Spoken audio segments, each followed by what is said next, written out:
Valmiki cast से थी। मेरा दिल ही गवारा नहीं कर रहा था कि कैसे इन बच्चों को कह दूं कि आप कॉलेज छोड़ दें। सर से हमने बात की तो सर ने बहुत जद्दोजहद करने के बाद ये हमसे कह दिया कि ठीक है, कुछ बच्चों की फीस जो है कॉलेज पे कर देगा अभी फिलहाल, लेकिन बाद में जब इनके अकाउंट में आ जाएगी तो आपकी जिम्मेदारी है कि इनके अकाउंट से फीस आप यहाँ पर डलवाएंगे। मैंने सर मेरी जिम्मेदारी है, मैं इनके अकाउंट से फीस आपके इसमें डलवाऊंगी, कैसे भी करूंगी, लेकिन अभी कुछ ऐसा कीजिए ताकि ये बच्चे स्कूल यहाँ से कॉलेज छोड़ के ना जाए। और मैं आपको बता नहीं सकती, जब उन बच्चों को बताया वो बच्चे हाथ जोड़ के मेरे सामने खड़े हो गए कि हम पढ़ना चाहते थे लेकिन हमें कोई रास्ता नहीं मिल रहा था, क्या करेंगे। और वो समय मैं शायद डिस्क्राइब भी ना कर सकूं कि वो कैसा मोमेंट था कि जब बच्चों को मैंने ये बताया कि नहीं आप कॉलेज नहीं छोड़ेंगे, ये आपका आखिरी दिन नहीं है, कॉलेज जाओगे पढ़ोगे। और वो बच्चों की जो खुशी थी, वो जो उनकी आंखों से छलक पड़ी थी, उस समय बच्चे रो पड़े, बल्कि उन्होंने ये नहीं देखा कि वो प्रिंसिपल ऑफिस के आगे खड़े हैं, वो वही मुझसे गले लग गए। वो मोमेंट बहुत अच्छा था, मैं डिस्क्राइब भी कर सकती हूँ। रवि कल्याण जी किताबों के बारे में आज एक बात कर रहे थे, उन्होंने बताया कि भी किस तरीके से वो किताबें जो है इकट्ठी करके रख लिया करते थे। कल मैंने अपने बच्चों को कॉलेज में एक डॉक्यूमेंट्री दिखाई। डॉक्यूमेंट्री क्या एक एड की तरह बनाई हुई है जो आईसीआईसी बैंक ने डॉक्यूमेंट्री के तौर पर बनाई है। उस डॉक्यूमेंट्री का नाम ही है रद्दी वाला। उस डॉक्यूमेंट्री में ये दिखाया गया है कि किस तरीके से एक रद्दी वाला जो है किताबें इकट्ठी कर लिया करता था और उन किताबों को इकट्ठी करके वो रात को पढ़ा करता था। पढ़ते पढ़ते उसका इंटरेस्ट इतना ज़्यादा बन गया कि उसने जो है इंजीनियर लेवल की किताबें और दूसरी किताबें जो है सबको इंग्लिश भी सीख ली उसने। फास्ट फॉरवर्ड में इंग्लिश बोलने लगा। जो बच्चे नहीं आराम से सीख पाते ना, उनको ट्यूशन चाहिए, कुछ भी चाहिए, उसने सिर्फ किताबों के माध्यम से इंग्लिश भी सीख ली। एक रोज वो किसी बिल्डिंग में जो है रद्दी इकट्ठी करने के लिए गया था, वहां पर उसे कंप्यूटर से रिलेटेड कोई बुक मिल गई जो अखबारों के बीच में थी। तो ऊपर से जिसने वो किताब दी थी उसने देखा कि मेरी इंपॉर्टेंट बुक चली गई है, तो उसने आवाज देके बुलाया, अरे रद्दी वाली ये किताब मेरी है, इसे वापस लेकर आओ। तो उसने उससे रिक्वेस्ट की कि सर मुझे सिर्फ 2 दिन के लिए किताब दे दीजिए, ये किताब मैं पढ़ना चाहता हूँ। तो उसे बड़ी अजीब लगी कि रद्दी वाले को ये कंप्यूटर की किताब चाहिए, इंग्लिश की किताब, ये कैसी किताब मांग रहा है। तो उसने उसे कमरे में बुलाया कि अंदर आओ, तुमसे बात करता हूँ। उसने पूछा कि तुम क्या करोगे इस रद्दी का। उसने कहा कि सर आपके लिए रद्दी है पर मेरे लिए बीए एमए की डिग्री है। जब उस बंदे ने उससे बात की तो उसने इंग्लिश में उससे बात की और उसको बताया कि किस तरीके से मैंने जो है इस रद्दी को पढ़ना शुरू करा। खैर एंड उसका ये हुआ कि आईसीआईसी बैंक की तरफ से वो जो है किसी अच्छे पद पर नियुक्त हो गया। पर रद्दी वाले का जो उसे कॉन्सेप्ट दिया गया कि किस तरीके से रद्दी से किताबें इकट्ठी कर करके जो है उसने पढ़ना शुरू किया और वो किस लेवल तक पहुंच गया। ये बात मैंने आपको इसलिए बताई क्योंकि हमारे यहाँ बच्चे आज पढ़ाई तो कर रहे हैं लेकिन किताबों से जुड़ नहीं रहे हैं। हम पढ़ रहे हैं लेकिन किताबों से जुड़ नहीं रहे हैं। इजराइल के एक कवि हैं, अमोस ओज नाम है उनका। ये उन्होंने अपने बारे में कही है बात। वो कहते हैं कि मैं एक किताब बन जाना चाहता हूँ क्योंकि किताब कभी मरती नहीं। मैं किताब बनकर चाहे दुनिया के किसी टूटे फूटे पुस्तकालय के अंदर, चाहे किसी आखिरी अलमारी के अंदर बंद क्यों ना हो जाऊं, लेकिन मैं किताब बनना चाहता हूँ। हमारे अंदर ये बात होनी चाहिए कि किताबों से इस तरीके से जुड़ जाएं कि किताबें हमें अपनी सी लगने लगे। एक और कवि हुए हैं, मुझे उनका नाम सॉरी अभी याद नहीं आ रहा है। वो जो है किताबों को सर पर टोपी की तरह पहनते थे, कहते मेरा ताज है ये। किताबों को कहते थे मेरा ताज है ये। हमें किताबों से ऐसे जुड़ना चाहिए, लेकिन हमने क्या किया, सिर्फ अपनी कोर्स की किताबों तक ही सीमित रह जाते हैं। किसी एक्स्ट्रा किताब को हम कभी हाथ ही नहीं लगाते हैं। अभी यहाँ से मन से जो है गंगाधर अम्बेडकर जी ने साहब जी की किताब का नाम लिया था और मैं कह सकती हूँ कि हम लोग जितने यहाँ बैठे हैं शायद हम में से बहुत कम लोगों ने उस किताब को पूरा भी पढ़ा होगा, नहीं पढ़ा होगा, क्योंकि अपने सिलेबस के अलावा हम किसी दूसरी किताब को उठाने का काम ही नहीं करते हैं।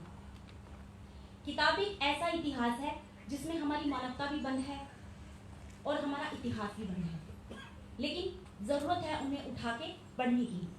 सबने जो है ये ऊपर वाली कोटेशन है इसके बारे में बात की कि आज हमें पढ़ना है लेकिन ये नहीं पता क्या पढ़ना है, लेकिन उसके नीचे भी एक बात लिखी हुई है कि प्रकृति और सामाजिक संदर्भ से दूर ना हो शिक्षा की। किताबें जो हैं अगर हमें सभ्य बनना सिखाती हैं तो किताबें हमें ये भी सिखाती है कि किस तरीके से हमें सामाजिकता के साथ बंधे हुए रहना है। तो ये बात अगर उतनी जरूरी है तो ये बात भी उतनी ही जरूरी है कि आप किस तरीके से जुड़ के सभ्य बन सकते हैं। ये दोनों बातें उससे जुड़ी हुई हैं, आपकी शिक्षा से जुड़ी हुई है। लेकिन बात ये है कि आप किस तरीके से उससे जुड़ते हैं, ये आप पर निर्भर करता है। आज जब मैं हॉल में एंटर हुई, यहाँ पर लोगों से मिल रही थी, तो मुझसे पूजा मिली, मंडी गोविंदगढ़ से जो आई है पूजा, और उन्होंने मुझसे कहा कि दीदी मैं आपकी तरह बनना चाहती हूँ। मैं पूजा से ये कहना चाहूंगी कि मेरी तरह नहीं, मुझसे भी आगे निकलना है आपको, मुझसे भी आगे निकलना है आपको। हमारे यहाँ पर पंजाब में जब भी मैं आती हूँ, कांता आंटी को देखती हूँ, तो वो मुझे एक रोल मॉडल, आदर्श का रोल मॉडल नजर आती हैं, और वो है भी, क्योंकि जो उन्होंने किया है ऐसी करने की हिम्मत, ताकत मैंने बहुत कम लोगों में देखी है। परिवार में जैसी भी स्थिति रही हो, लेकिन उन्होंने शिक्षा को अपने परिवार से दूर नहीं होने दिया। अपनी बहू को भी पढ़ा रही हैं, बहू ने उनकी एमए किया है, उनके साथ साथ बहू के बच्चे भी पढ़ रहे हैं। गुड़िया आई थी, मुझे उनका नाम सॉरी याद नहीं है अभी, लेकिन उसने आके बताया था कि मेरी मम्मा ने अभी एमए की है, मैं भी पढ़ रही हूँ, मेरी मम्मा भी पढ़ रही है। तो उन्होंने जो रोल मॉडल तैयार किया है ना आदर्श परिवार में, हैट्स ऑफ, कांता आंटी को बहुत बहुत नमन है इस बात के लिए। ऐसे ही यहाँ पर हमारे बीच में पृथ्वी अंकल जी हैं, जो उनकी बहू, जिसकी शादी अभी होने वाली है, लेकिन वो जानती है कि मैं जब शादी करके आ जाऊंगी मेरा आगे का करियर, क्योंकि अभी हम बाहर बात कर रहे थे तो वो मुझसे पूछ रही थी कि मुझे पीएचडी करनी है, मुझे बताइए कि आगे किस तरीके से करनी होगी, क्योंकि मुझे कहा है कि पीएचडी तक जाना है, आगे पढ़ना है। मेरे ससुर जी ने बोला है मुझे आगे जाना है, मुझे पढ़ना है, तो मुझे रास्ता बताइए कि किस तरीके से करना है। तो मैं पृथ्वी अंकल जी को भी बहुत बहुत धन्यवाद देती हूँ। देखिए हमारे समाज में हमें ये सोच पर साहब जी ने दी है कि जननी और जन्म भूमि स्वर्ग से बढ़कर है, परमात्मा वाल्मीकि जी का कथन है, उन्होंने हमें ये समझाया है, लेकिन उसे हम अपने जीवन में किस तरह उतार रहे हैं, वो देखने का जो तरीके हैं वो इस तरीके से हमारे सामने आते हैं, तो ये अपने आप में बहुत बड़ी बात बन जाती है। स्पीच दी है साहब जी, कभी हम ये सपना देखा करते थे, साहब जी को याद होगा, कभी हम ये सपना देखा करते थे। अमृतसर में जब पहला सेमिनार था, उस पहले सेमिनार में हमने ये सोचा था कि कभी ऐसे ना हमारा सेमिनार भी होगा जब बच्चे ना इंग्लिश में स्पीच दिया करेंगे, और अभी जो है हमारे कुछ बच्चे जो है इंग्लिश में जब स्पीच करते हैं ना, मुझे आज भी अमृतसर का वो पहला सेमिनार याद आ जाता है, और मैं इतनी खुश होती हूँ कि एक दिन ऐसा आएगा जब हमारे सारे बच्चे यहाँ पर खड़े होकर इंग्लिश में स्पीच देंगे। वो दिन अपने आप में बड़ा अद्भुत होगा, आदर्श परिवार के इतिहास का एक बहुत बड़ा दिन होगा, जो मेरा एक एक बच्चा यहाँ पर खड़े होकर इंग्लिश में स्पीच देगा। मैं कह रही हूँ कि मैं वहाँ बैठ जरूर जाती हूँ, लेकिन बच्चों से बहुत कुछ सीख के जाती हूँ, और आज बहुत कुछ सीख कर जा रही हूँ बच्चों से। यहाँ पर परसेंटेज के बारे में भी बात की थी, गुड़िया ने कहा भी कि परसेंटेज बहुत जरूरी नहीं है, लेकिन मैं उन्हें बताना चाहूंगी, हालांकि चंदन भैया ने बता दिया है कि कवर अप कर दिया, लेकिन मैं बताना चाहूंगी, हम आगे कई पोस्टों के लिए जब अप्लाई करते हैं तो वहां पर जो है आपकी परसेंटेज के माध्यम से आपके नंबर काउंट होते हैं, कि अगर आपकी परसेंटेज 0.5 के हिसाब से होते हैं, कि अगर आपके नंबर उसमें नहीं जुड़ते तो आप उस रेस से बाहर हो जाते हैं। इसलिए हमारे लिए परसेंटेज जो है उतनी ही जरूरी है जितना कि आपका प्रैक्टिकल है, उतनी ही परसेंटेज आपकी जरूरी है। तो इस चीज को कभी भी अपने मन में मत लाइए कि परसेंटेज कोई जरूरी नहीं है, बस मैं सीखता रहूं, सीखिए, लेकिन परसेंटेज को भी उतना महत्व दीजिए, क्योंकि सीख कर जब आप आगे बढ़ेंगे तो उस रेस में फिर पीछे ना रह जाएं कि मुझे आता तो सब कुछ है लेकिन परसेंटेज की वजह से मैं पीछे रह गया हूँ। दोनों ही चीजें आपको पैरेलल लेके चलनी पड़ेगी, ताकि आप कहीं पर भी जो है कभी डिफीट ना खाएं। एक अंतिम बात कहना चाहूंगी, क्योंकि समय बहुत हो रहा है, हम जो आज हमारे गेस्ट आए हैं उन्हें सुनना है मुझे। एक कवि की कल्पना है, और उसने कुछ लाइनें भी कही थी कि जहां ना पहुंचे रवि वहां पहुंचे कवि।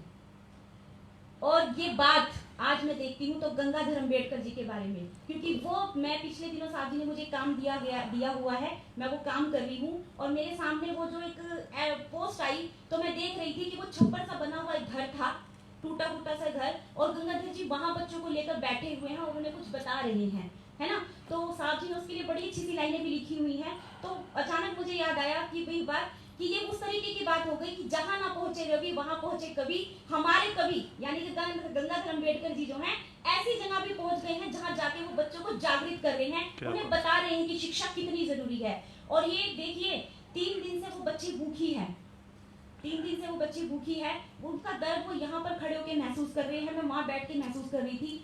सोचिए उस बच्ची ने अगर पीछे कदम नहीं लिया तो उसको कदम ना लेने का सबसे बड़ा हौसला उनका गंगाधर अम्बेडकर जी बने, क्योंकि उन्होंने उसे कदम पीछे लेने नहीं दिया। अगर उन्होंने कह दिया होता और शायद उनकी बात माननी भी जाती, लेकिन उन्होंने कहा कि नहीं, किसी तरीके से कदम अपना पीछे नहीं लेना, और उन्होंने कदम पीछे लेने भी नहीं दिया। और ये बात उसी से जुड़ती है कि पंखों से नहीं, हौसलों से उड़ान होती है। इसी के शब्दों के साथ जय वाल्मीकि।